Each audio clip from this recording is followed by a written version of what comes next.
केरळ प्रांतामध्ये शिवशर्मा नावाचा गणपतीचा निश्चित भक्त गणपतीची सेवा माझ्या शेवटच्या श्वासापर्यंत करावी असं व्रत ज्यांनी हातामध्ये घेतले. पण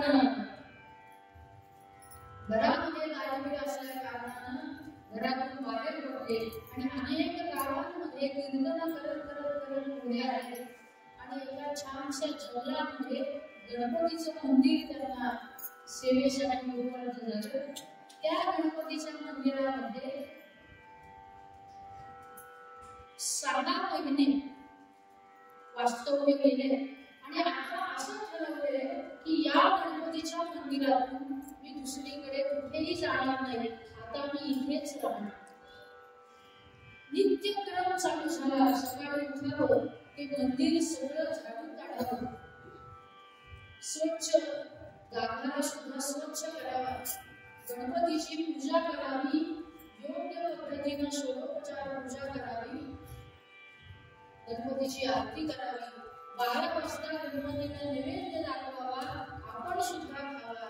नैवेद्य कसा यावा तर जवळ जे गावं आहेत त्या गावामध्ये रिक्षा मागावी आणि त्या रिक्षेतून गणपतीला नैवेद्य दाखवावा आणि त्याच्याबरोबर आपण जेवावं. असे 6 महिने कार्यक्रम चाललेला होता. संध्याकाळी कीर्तन करा, रात्री पुन्हा गणपतीची पूजा अर्चा करावी, नैवेद्य दाखवावा, त्याच्याबरोबर आपण जेवावं. असं छान क्रम चाललेला होता. जे काही मिळेल धन धान्य ते घरी पाठवून द्यावं आणि यांनी मात्र गणपती जवळ राहावं.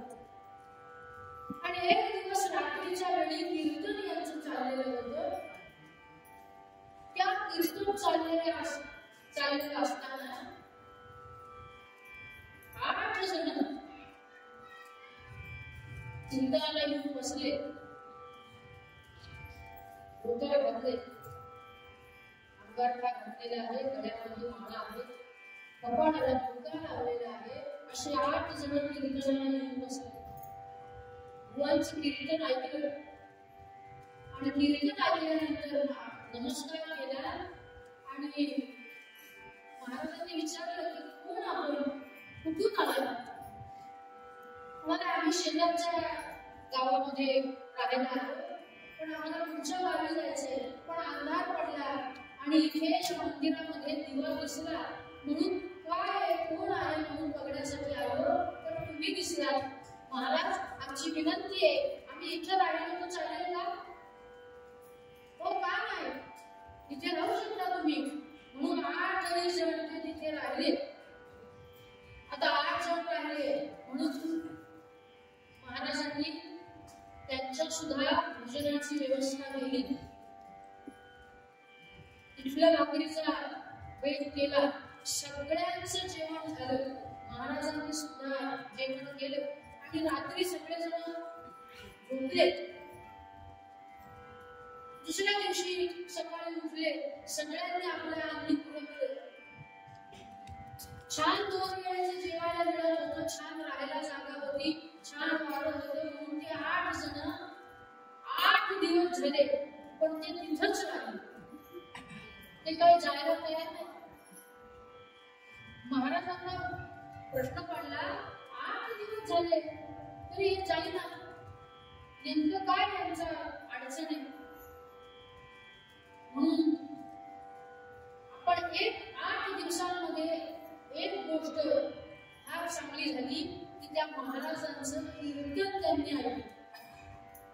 आणि जो व्यक्ती कीर्तन ऐकतो ना त्याच्या बुद्धी पालटल्या जातात. कीर्तनामध्ये अशी एक ताकद आहे की त्या कीर्तनामुळे माणसाच्या विचारांची प्रगल्भता वाढते आणि माणसाचा विचार करण्याची पद्धतही वाढते. जो चुकीचा करत असेल ते सरळ होतं, बरोबर होतं, आणि जे बरोबर आहे ना ते करण्याचा नियम माणसाला लागतो. तद्वत यांचं झालं. महाराजांनी विचारलं की तुम्ही 8 दिवस झाले तुम्ही इथेच राहताय, काय झालं? तुमची काही अडचण आहे? तुम्ही मला मोकळेपणाने सांगा, मी दूर करतो ती अडचण. म्हणाले हात जोडले 8 जणांनी आणि 8ही जण महाराजांना नमस्कार केला आणि ते सांगतात महाराज आम्ही कुठल्याही शेजारच्या गावामध्ये राहणारे माणसं नाहीये, आम्ही दरोडेखोर आहोत, वाटमारी करणारे आहोत आणि आम्ही अभय शेखर राजा जो आहे त्याच्या राज्यामध्ये जाऊन चोरी करून आलोय आणि कुठे लपावं आम्ही, आमच्या मागे त्याचे शिपाई आहेत ते आमचा शोध घेत आहेत, आम्ही कुठे लपावं आणि म्हणून आम्ही इथे आलो आणि 8 दिवस झालो तरी आम्ही इथेच आलो. आणि महाराज अजून एक तुम्हाला सांगायचंय की आम्ही जे चोरी करून आलेलं धन आहे ना ते धन गाभाऱ्यामध्ये खालच्या खोलीमध्ये लपून ठेवलेले. महाराज म्हणाले तुम्ही कधी केला उद्योग, कधी केला? ते म्हणाले तुम्ही ज्या मला रात्री कीर्तन करून निद्रिस्त झालात ना पहिल्या दिवशी आम्ही आलो त्यावेळेला आम्ही ते सगळं मिळालेलं आणि गाभाऱ्यामध्ये ठेवले. पण महाराज आज आम्हाला आमच्या केलेल्या कर्माची चूक लक्षात आली, तुम्हाला आम्ही साष्टांग दंडवत घालतो, तुमचं कीर्तन ऐकलं आणि आमच्या सगळ्यांच्या बुद्धी वाढल्या. आमच्या लक्षात आलं की आपण जे करतोय ते चुकीचं आहे, हे करता कामा नये. पण महाराज आमच्या पाठीमागे ते शिपाई लागलेले, आम्ही काय करू आता तुम्हीच आम्हाला सांगा, आम्ही काय करू म्हणजे आम्ही याच्यातून बाहेर पडू. महाराज आम्हाला हे सगळं बंद करायचे आणि चांगल्या मार्गाला लागायचे, तुम्हीच आता आम्हाला उपदेश करा. ते म्हणाले एक करा, आधी जे चोरून आणले ना ते राजाला नेऊन द्या. ते म्हणले राजाला जर आम्ही हे नेऊन दिलं तर तो आम्हाला पकडेल. मग म्हणाले एक करा,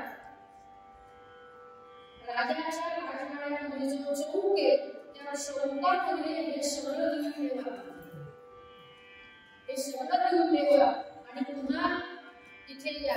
मग पुढे काय करायचं ते उपदेश मी तुम्हाला करतो. म्हणून त्यांनी ते जे चोरलेलं धन होतं ते सगळं त्या चौकामध्ये लिहून ठेवलं 8 जणांनी. रात्रीच्या वेळेला ते लिहून ठेवलं. सकाळी त्या शिपायांना ती पेटी दिसली, जे चोरीला गेलेलं होतं ते दिसलं आणि राजाला सांगितलं की जे चोरीला गेलेलं होतं ते सापडलंय. राजाचं असं लक्षात आलं की जेव्हा हे इथे आणून ठेवले याचा अर्थ असा आहे की इथेच कुठेतरी जवळपास चोर आहे, त्यांनीच हे आणून ठेवले. म्हणून राजानं आज्ञा केली शिपायांना की इथेच कुठेतरी जवळ आहे तो चोर, तुम्ही त्याला पकडा, त्याचा शोध घ्या. ते शिपाई पुन्हा त्या चोराच्या शोधात बाहेर पडले आणि इकडे या 8 जणांना महाराजांनी उपदेश केला की बाबांनो आतापर्यंत तुम्ही हे असं केलं पण इथून पुढे असं करू नका. माझ्या विनोदाच्या परत हातामध्ये घ्या, त्याची सेवा करा, त्याचं ध्यान करा आणि जे तुम्हाला दीक्षा मागून मिळेल त्याच्यावरती आपला उदरनिर्वाह करा आणि आयुष्य व्यतीत करा. हा उपदेश त्या 8 जणांनी घेतला आणि ते आपल्या प्रवासासाठी पुढे निघून गेले. आणि आता गंमत अशी झाली की ते शिपाई शोधत मंदिरामध्ये आले आणि मंदिरामध्ये आल्यानंतर त्यांनी विचारलं, त्यांनी महाराज तुम्ही कोण? त्यांनी सांगितलं असं केरळ प्रांतामध्ये राहणारा शिवशर्मा आहे. तिथे किती दिवस झाले राहताय? 6 महिने झाले मला नाही राहतोय. शिपायांच्या लक्षात आलं हा चोर आहे. हा 6 महिने इथे राहतोय, चोरी आमची आत्ताच या मागच्या आठवड्यामध्ये झाली, याचा अर्थ यांनीच चोरलेलं आहे. पण आपण ते चोरलेलं म्हणल्यानंतर काय करायचं कळलं नसेल, म्हणून परत राजवाड्यामध्ये आणून ठेवलं असेल. हा चोर आहे म्हणून त्याला धरलं आणि राजापुढे आणून उभं केलं. शिवशर्मांना राजापुढे आणून उभं केलं आणि सांगितलं, राजा हा चोर आहे, यानेच तुमचे सगळे दागिने संपत्ती चोरलेली होती. तो गणपतीच्या मंदिरामध्ये लपून बसलेला होता. 6 महिने झाले तो गणपतीच्या मंदिरामध्ये राहतोय. असं सगळं माहिती राजाला या शिपायांनी सांगितलं.